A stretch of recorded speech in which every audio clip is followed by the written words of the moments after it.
Hello friends, welcome back to my YouTube channel ನನ್ನ ಪುಟ್ಟ ಲೋಕ. ಎಲ್ಲ ನನ್ನ ವ್ಯೂವರ್ಸಿಗೆ ನನ್ನ ತುಂಬ ಹೃದಯದ ಸುಸ್ವಾಗತ ನನ್ನ ಪುಟ್ಟ ಲೋಕ ಚಾನಲ್ನ ವ್ಯೂವರ್ಸಿಗೆ. So after a long time ನಾನೊಂದು ವಿಡಿಯೋ ಮೂಲಕ ಮತ್ತೆ ಕಮ್ಬ್ಯಾಕ್ ಆಗಿದ್ದೀನಿ. ತುಂಬ ದಿನಗಳೇ ಆದವು ನಾನು ಈ ರೀತಿ ಒಂದು ವಿಡಿಯೋಸ್ನೆಲ್ಲ ಶೂಟ್ ಮಾಡಿ. ಯಾಕೆ ಅಂತ ಕೇಳಿದ್ರೆ, ನಾನು ಆಮ್ ಅ ವರ್ಕಿಂಗ್ ಎಂಪ್ಲಾಯಿ. ನಾನೊಂದು ಸಾಫ್ಟ್ವೇರ್ ಕಂಪನಿಯಲ್ಲಿ ಕೆಲಸ ಮಾಡ್ತಾಯಿದ್ದೀನಿ. ಡೆಲಿವರಿ ಆದ ನಂತರ ಸ್ವಲ್ಪ ದಿನ ನಾನು ಮನೆಯಲ್ಲಿದ್ದ ಕಾರಣ ಮತ್ತು ಫುಲ್ ಡೇ ವರ್ಕ್ ಮಾಡ್ತಾ ಇರಲಿಲ್ಲ. ಸ್ವಲ್ಪ ಒಂದು ಅರ್ಧ ದಿನ ಮಾತ್ರ ವರ್ಕ್ ಮಾಡ್ತಿದ್ದ ಕಾರಣ ಇನ್ನು ಅರ್ಧ ದಿನ ಸ್ವಲ್ಪ ಟೈಮ್ ಮಾಡಿಕೊಂಡು ನಾನು ವಿಡಿಯೋಸ್ನ ಮಾಡಿ ಅಪ್ಲೋಡ್ ಮಾಡ್ತಾಯಿದ್ದೆ. ಬಟ್ ಆಫ್ಟರ್ ಸಮ್ ಟೈಮ್, ಅಂದರೆ ಸ್ವಲ್ಪ ದಿನ ಆದಮೇಲೆ ಮತ್ತೆ ನಾನು ಫುಲ್ ವರ್ಕಿಂಗ್ ಸ್ಟಾರ್ಟ್ ಮಾಡಿದ್ದಾದಮೇಲೆ ನನ್ನ ಕೈಯಲ್ಲಿ ವೀಡಿಯೋಸ್ ಎಲ್ಲ ಶೂಟ್ ಮಾಡಲಿಕ್ಕಾಗಲಿಲ್ಲ ಆ್ಯಂಡ್ ಅಪ್ಲೋಡ್ ಮಾಡಲಿಕ್ಕೂ ಆಗಲಿಲ್ಲ. ಸೊ ಆ ರೀಸನ್ನಲ್ಲಿ ನಾನು ವೀಡಿಯೋಸ್ನ ಮಾಡೋದನ್ನು ಸ್ಟಾಪ್ ಮಾಡಿದ್ದೆ. ಬಟ್ ಅದೇನೋ ಗೊತ್ತಿಲ್ಲ, ನನಗೆ ಮತ್ತೆ ವೀಡಿಯೋಸ್ನ ಮಾಡಬೇಕು, ಅಪ್ಲೋಡ್ ಮಾಡಬೇಕು ಅಂತ ಆಸೆ ಆಯಿತು. ಇದು ಕಂಪ್ಲೀಟ್ಲಿ ನನ್ನ ಒಂದು ಇಷ್ಟ. ಇದನ್ನು ಮಾಡು ಅಥವಾ ಮಾಡಬೇಕು, ಇದರಿಂದ ಏನಾದರೂ ಅರ್ನ್ ಮಾಡಬೇಕು ಅನ್ನೋದು ನನ್ನ ಮೇನ್ ಇಂಟೆನ್ಷನ್ ಅಲ್ಲ. ಬಟ್ ನಾನು ಏನೇ ಮಾಡಿದ್ರೂ ನನ್ನದೊಂದು ಮೆಮೊರಿ ಇರಬೇಕು. ನನ್ನ ಮಗ ಮುಂದೆ ಒಂದಿನ ಅವನು ನೋಡಬೇಕಾದ್ರೆ ನಾನು ಈ ರೀತಿಯೆಲ್ಲ ಮಾಡಿದ್ದವನು ನೋಡಬೇಕು, ಅವ್ನ ಮೆಮೊರೀಸ್ನ ಕ್ಯಾಪ್ಚರ್ ಮಾಡಬೇಕು ಅನ್ನೋ ಒಂದು ಮೇನ್ ರೀಸನ್ಗೆ ನಾನು ಈ ಚಾನಲ್ನ ಓಪನ್ ಮಾಡಿದ್ದ ಕಾರಣ. ಸೊ ಬಟ್ ಎಲ್ಲೋ ಒಂದು ಕಡೆ ನಾನು ಮಧ್ಯದಲ್ಲಿ ಸ್ಟಾಪ್ ಮಾಡಿದ್ರಿಂದ ನಾನು ಯಾಕೆ ಕಂಟಿನ್ಯೂ ಮಾಡ್ತಾ ಇಲ್ಲ, ನನ್ನ ಕೈಲಿ ಆಗ್ತಾ ಇಲ್ವಲ್ಲ ಅಂತ ನಾನು ತುಂಬ ಸಾರಿ ಫೀಲ್ ಮಾಡಿದ್ದುಂಟು. ಬಟ್ ಏನು ಮಾಡ್ತೀರಾ, ನನ್ನ ಕೆಲಸದ ನಡುವೆ ಈ ವಿಡಿಯೋಸ್ನ ಮಾಡಿಕೊಂಡು ಅದನ್ನ ಎಡಿಟ್ ಮಾಡಿ ಅಪ್ಲೋಡ್ ಮಾಡಲಿಕ್ಕೆ ಸಾಕಷ್ಟು ಟೈಮ್ ನನ್ನ ಹತ್ರ ಇರದೇ ಇರೋ ಕಾರಣ ನಾನು ಮಾಡಿರಲಿಲ್ಲ. ಬಟ್ ಮತ್ತೆ ನಾನು ಕಮ್ಬ್ಯಾಕ್ ಆಗಿದ್ದೀನಿ. ಸಾಕಷ್ಟು ಶಾರ್ಟ್ಸ್ನ ನೋಡಿರ್ತೀರ. ಲಾಸ್ಟ್ 1 ವೀಕ್ ಬ್ಯಾಕ್ ಮತ್ತು ಒಂದಷ್ಟು ಶಾರ್ಟ್ಸ್ ಹಾಕಿದ್ದೀನಿ ನಮ್ಮ ಮನೆಯವ್ರನ್ನೂ ಜೊತೆಯಲ್ಲಿ ಕರ್ಕೊಂಡು.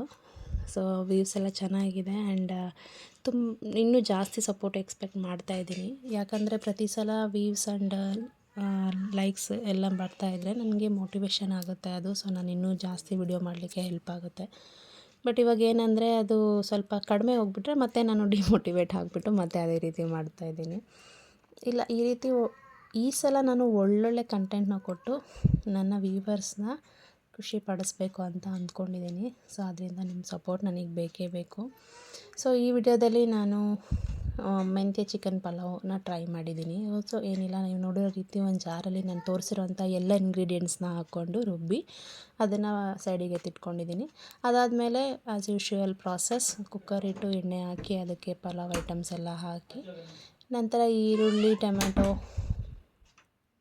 ಅದೆಲ್ಲ ಹಾಕಿ ಚೆನ್ನಾಗಿ ಡೀಪ್ ಫ್ರೈ ಆಗಿದ್ದ ನಂತರ ಚಿಕನು, ಉಪ್ಪು, ಅರಿಶಿನ ಮತ್ತು ರುಬ್ಬಿಟ್ಕೊಂಡಂಥ ಮಸಾಲೆ ಸೇರಿಸಿ ಚೆನ್ನಾಗಿ ಅದನ್ನು ರೋಸ್ಟ್ ಮಾಡಿ, ಎಣ್ಣೆ ಬಿಡೋ ತನಕ ರೋಸ್ಟ್ ಮಾಡಿ, ಅದಾದ ನಂತರ ಸ್ವಲ್ಪ ಮೊಸರನ್ನು ಆ್ಯಡ್ ಮಾಡಿಕೊಂಡು ಅದನ್ನು ಚೆನ್ನಾಗಿ ಫ್ರೈ ಮಾಡಿಕೊಂಡು, ನೋಡಿ ಈ ರೀತಿ ಎಣ್ಣೆ ಬಿಡ್ತಾ ಇದೆ.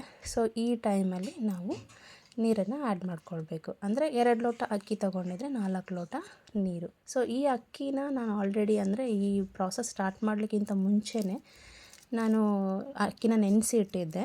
ಸೊ ಆ ನೆನೆಸಿ ಇಟ್ಟಿರೋ ಅಕ್ಕಿನ ಇವಾಗ ಒಂದು ಕುದಿ ಬಂದ ನಂತರ ಆ್ಯಡ್ ಮಾಡ್ತಾಯಿದ್ದೀನಿ.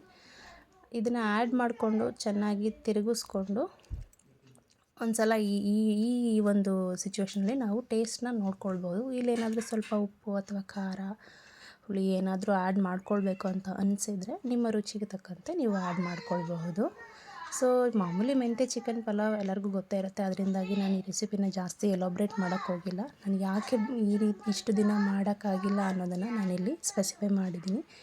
ಇನ್ನು ಇದೇ ರೀತಿಯಾದಂಥ ಕಂಟೆಂಟ್ ನೀವು ಎಕ್ಸ್ಪೆಕ್ಟ್ ಮಾಡಿದ್ದಾದರೆ ನನ್ನ ಕಡೆಯಿಂದ ದಯವಿಟ್ಟು ಕಾಮೆಂಟ್ ಸೆಕ್ಷನಲ್ಲಿ ತಿಳಿಸಿ. ಸೊ ದಟ್ ನಾನು ಇರೋ ಟೈಮಲ್ಲಿ ನನ್ನ ಬೆಸ್ಟ್ ಏನಾಗುತ್ತೆ ಅಷ್ಟು ವೀಡಿಯೋಸ್ನ ಮಾಡಿ ನಾನು ಅಪ್ಲೋಡ್ ಮಾಡಲಿಕ್ಕೆ ಟ್ರೈ ಮಾಡ್ತೀನಿ.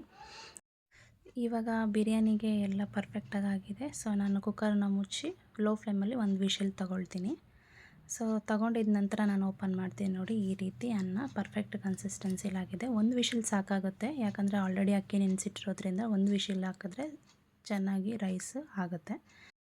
ಸೊ ಈಗ ನಾವು ಮಾಡಿರೋಂಥ ಮೆಂತ್ಯ ಚಿಕನ್ ಪಲಾವ್ ಸವಿಯಲು ಸಿದ್ಧ. ಸೊ ಒಂದು ಪ್ಲೇಟಿಗೆ ಸರ್ವ್ ಮಾಡ್ಕೊಳ್ತಾ ಇದ್ದೀನಿ. ಅದ್ರ ಜೊತೆಗೆ ನಾನು ಚಿಕನ್ ಸುಕ್ಕ ಮಾಡಿದ್ದೆ, ಅದು ಹೇಗೆ ಮಾಡಿದ್ದೆ ಅಂತ ನೆಕ್ಸ್ಟ್ ವ್ಲಾಗಲ್ಲಿ ನಿಮಗೆ ತಿಳಿಸ್ಕೊಡ್ತೀನಿ. ಅದರದ್ದೇ ಒಂದು ಸಪ್ರೇಟ್ ವಿಡಿಯೋ ಅಪ್ಲೋಡ್ ಮಾಡ್ತೀನಿ. ಸೊ ದಟ್ ನೀವು ಅದರಲ್ಲಿ ನೋಡ್ಕೊಳ್ಬೋದು. ಸೊ ಟೇಸ್ಟ್ ಮಾಡ್ತಾಯಿದ್ದೀನಿ. ಚಿಕನ್ ಬಿರಿಯಾನಿಯಲ್ಲಿ ಪರ್ಫೆಕ್ಟಾಗಿ ಬೆಂದಿದೆ. ಸೊ ಸಾಫ್ಟಾಗಿ ಆಗಿದೆ, ಜ್ಯೂಸಿಯಾಗಿದೆ ಆ್ಯಂಡ್ ಚಿಕನ್ ಸುಕ್ಕ ಕೂಡ ಚೆನ್ನಾಗಾಗಿದೆ. ಸೊ ವಿತ್ ಸೌತೆಕಾಯಿ ಮತ್ತು ಈರುಳ್ಳಿ ನಾವು ತಿಂತಾಯಿದ್ದೀವಿ. ಸೂಪರಾಗಾಗಿದೆ.